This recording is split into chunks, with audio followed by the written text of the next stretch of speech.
काही दिवसापूर्वी आम्ही मुंबईच्या कमिशनरना भेटलो.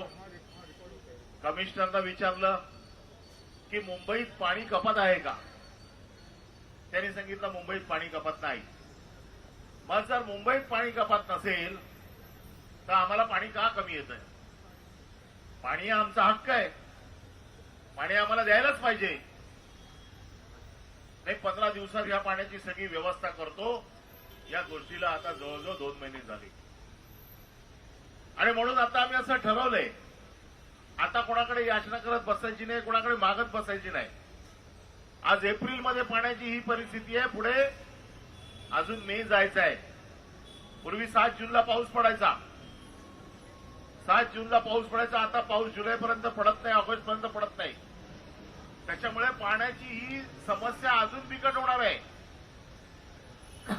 त्यामुळे ह्या पाण्याच्या बाबतीमध्ये शिवसेनेचे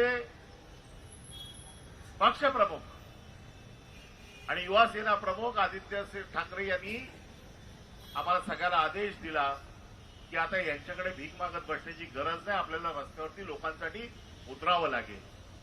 आणि तुम्हाला माहिती आहे शिवसेनेचं टप्प्याटप्प्याने आंदोलन असतं. आज आपण फक्त उतरलोय. आज त्यांना हे सांगतोय की जर पाण्याची व्यवस्था झाली नाही, हा हंडा असाच रिकामा राहिला तर हा हंडा एक दिवस कोणाच्या तरी डोक्यात आपटावा लागेल. याची काळजी तुम्हाला घ्यावी लागेल.